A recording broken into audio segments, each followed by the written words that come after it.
I'm not paid by the government, so I'm entitled to actually do science. If the government if there had been no intervention, the epidemic would have been over, like every other respiratory disease epidemic. Eventually, there will be sort of this digital immunity proof. So why all this fear? What does all this mean? What are they trying to achieve? Well, fear is a great way to control people. Don't forget to check out my other channel where I do reaction videos. The link is in the description below. Hey Free Woman. So I'm going to talk about this whole corona situation a bit more in detail, and it's not going to be particularly pretty. Having the aim of the off-grid lifestyle and being self-sufficient is honestly more important than ever right now. As I warned back in December in this video, we are now seeing shortages on supermarket shelves. Cities have basically become giant concrete prisons in lockdown controlled by the government and the military. There's now huge unemployment. The economy is basically in tatters, and we are entering what is said to be a recession worse than World War II. Yes, it's fast becoming the biggest government spending response and public debt blowout since World War II. And let me just say here, a bit of a disclaimer, anything I share in this video, it's not fear-mongering, okay? That's not my intention. It's just based on my research, and I encourage you to be a critical thinker and research any claims I make, or just, feel them out yourself. So what I see as a deliberate overreaction from the world leaders to this supposed pandemic is actually a taste of what will become the normal state of living if we allow it. Your movement, food, work, socializing will be restricted.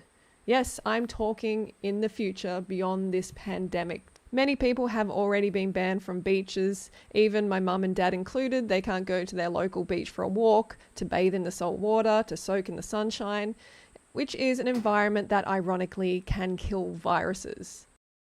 If you could just tell us your name and a little bit about your background.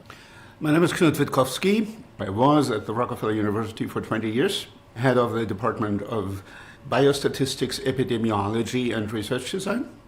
And before that, I worked for 15 years with Klaus Dietz, one of the leading epidemiologists in the world, in the German town of Tübingen at the Eberhard Karls University.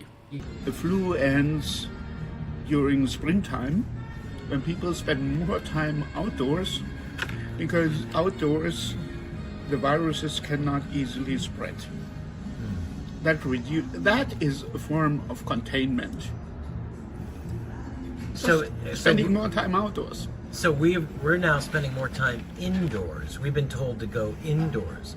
Doesn't that help keep the virus going? Well, healthy. It keeps the virus healthy, yeah. So we should be told to go outdoors. Yeah. The fear being created around this situation is, from my research, unjustified and worse, deliberate. And I'm not a conspiracy theorist or whatever. I'm just a concerned human being facing an uncertain future, and I want to be well prepared and informed and not fooled by the media and the government.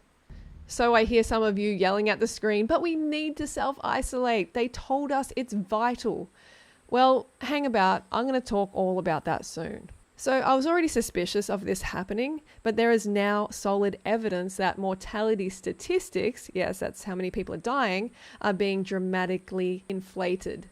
Doctors are even being told for the first time in their careers to mark deaths as corona that have similar symptoms. A Minnesota state senator says officials are asking doctors to fill out death certificates with diagnosis of COVID-19, whether the person died of it or not. Valley News Team's Callie Hubbard talked to the lawmaker today, who says fear may be coming into play. Minnesota Senator and Dr. Scott Jensen says he received a 7-page document from the Minnesota Department of Health on how doctors should go about filling out a cause of death certificate. The letter from the Minnesota Department of Health gives advice to physicians, physician assistants, and others who certify deaths.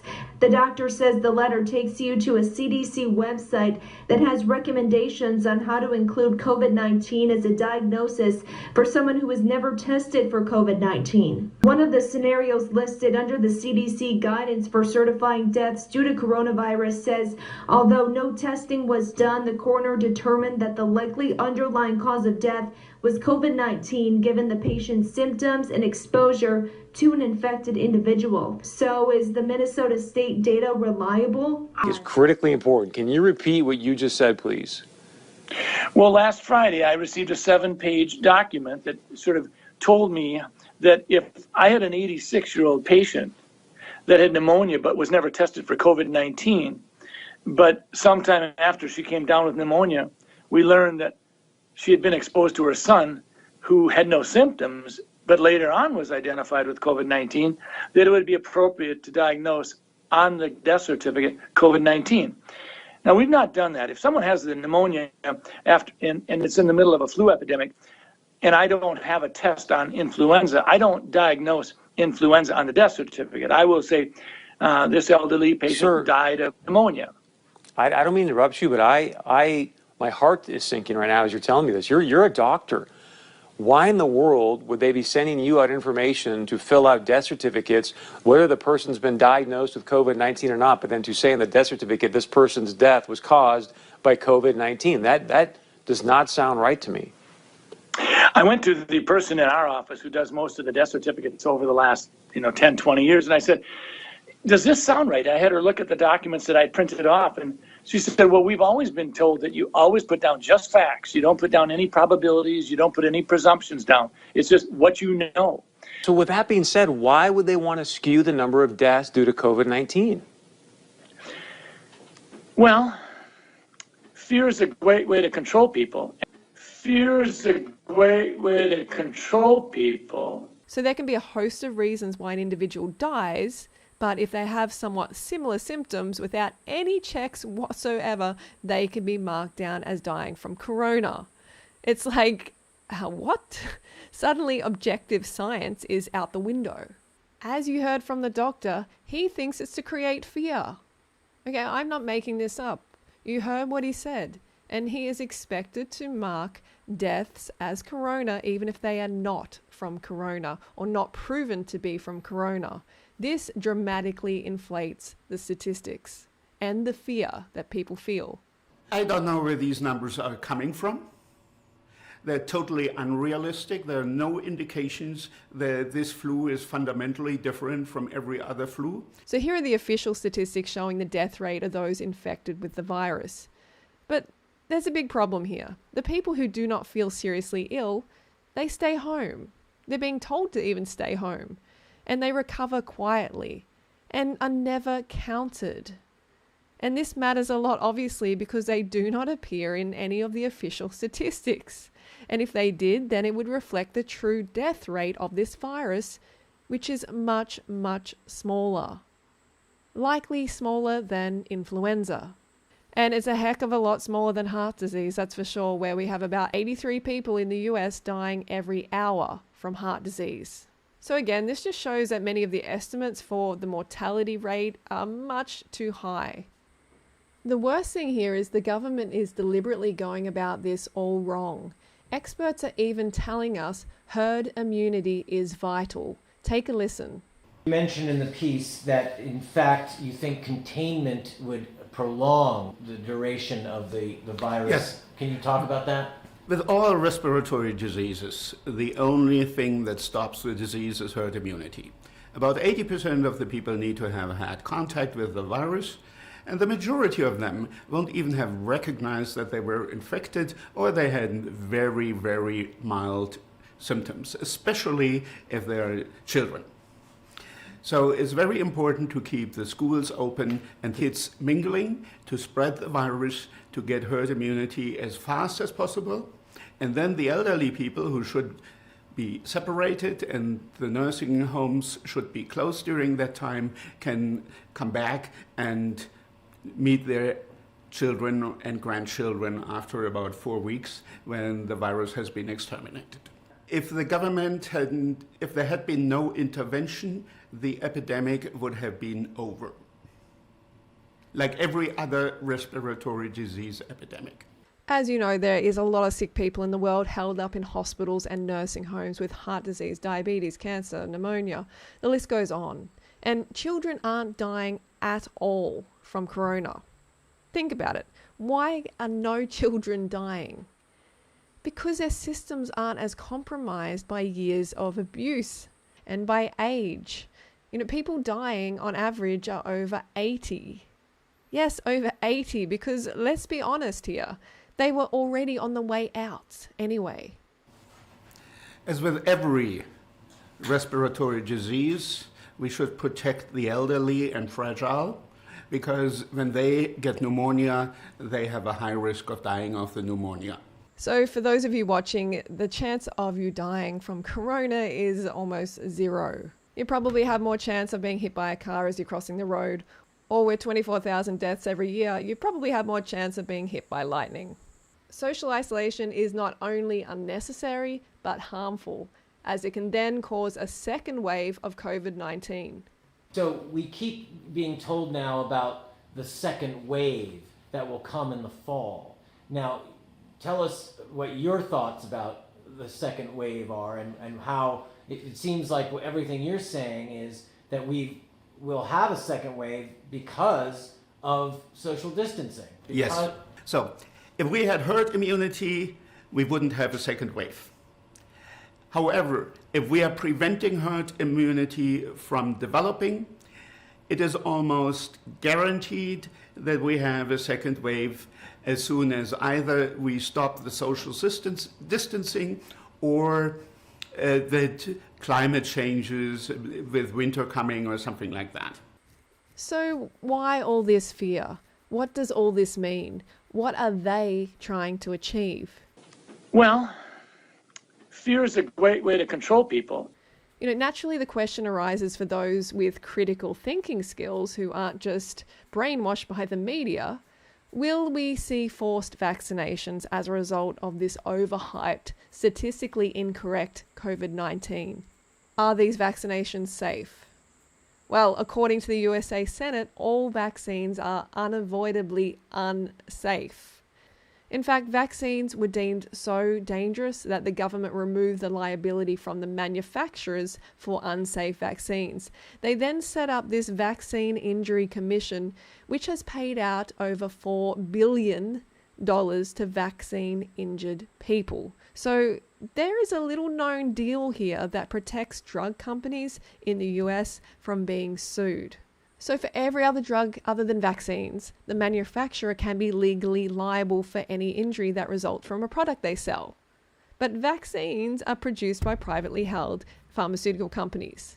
So they have this unique arrangement with the US government. So when a person reports any injury that could be related to the vaccine, a government program, not a pharmaceutical company, pays the compensation.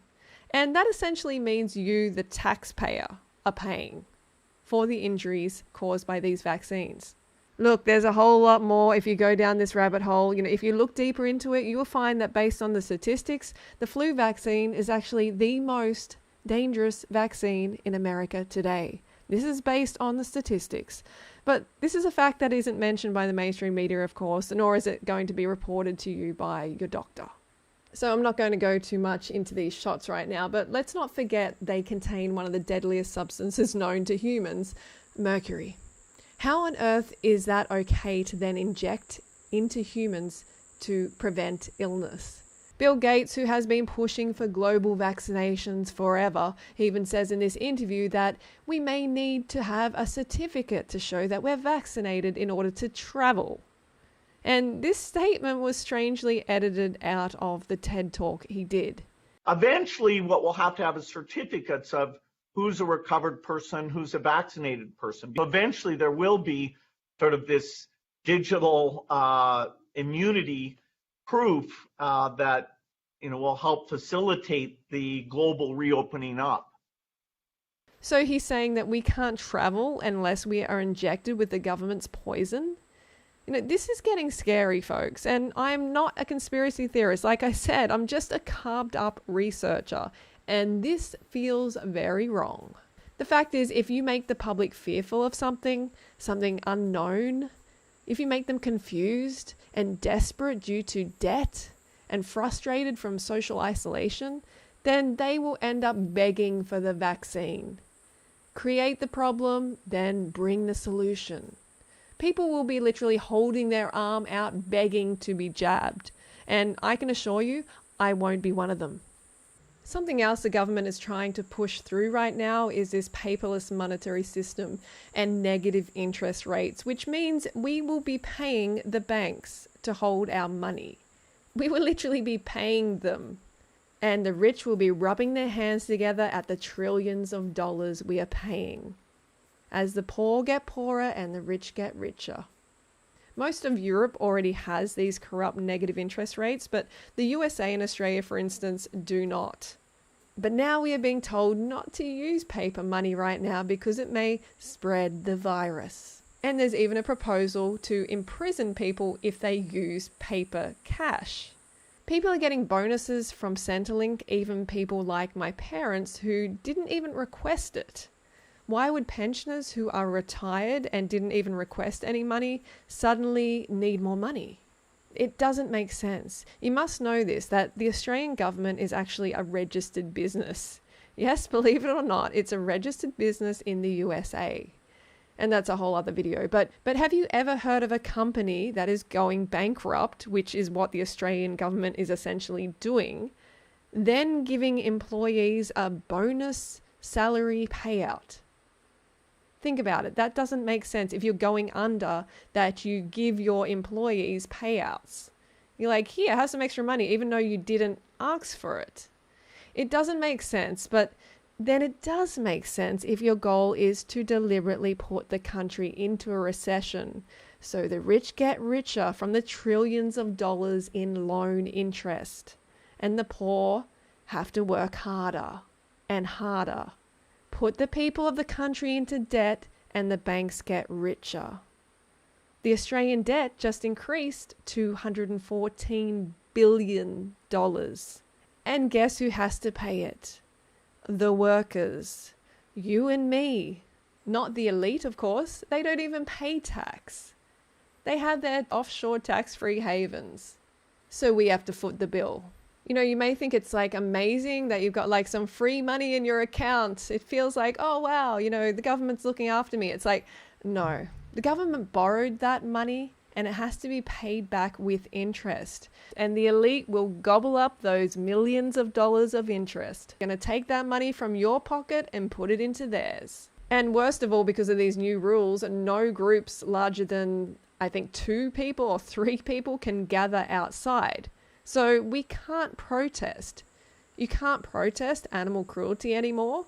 And this is very convenient for governments, especially the Chinese one with the Hong Kong protests. So you could be fined or even thrown in jail for going outside in a group protesting about not being able to go outside. And you still think you're living in a democracy? This smells more like totalitarianism to me. So Robin and I saw years ago that the system is unstable and unfair.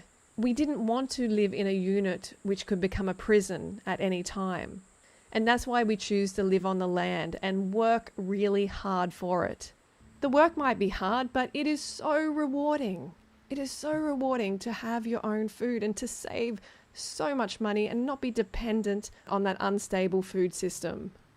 You know, there is more and more crop failure in the world due to droughts, flooding, climate change. So it's important for you, it's crucial for you to take responsibility for your food supply, i.e. growing it yourself. Because when crap hits the fan, you become a burden and you suffer because you didn't plan. Robin and I take responsibility and we are working on growing our own food. If there was no food on the shelves tomorrow, we could survive for years. Could you? Sure, you might have a week's worth of food, but what about after that? Are you willing to become a criminal and fight to eat? I mean, Robin and I are peaceful people, and we don't want to become looters and beggars because we were irresponsible early on. and we didn't get land and start growing our own food. Look, I really hope I'm wrong and that this situation doesn't escalate, but either way, I'm giving you this wake-up call now because I care. I'm not making any money off this video. It's not even allowed to be monetized, so there's no reason for me to fear you unnecessarily. I'm just giving you a heads up. Start planning today for the possibility of an ongoing lockdown situation, for there to be no food on the shelves. Look for cheap land. You only need an acre or less, and there are some extremely cheap lots available. Because the New World Order is coming, and if you aren't ready and prepped, then things are going to get very ugly. If the government if there had been no intervention, the epidemic would have been over. Like every other respiratory disease epidemic.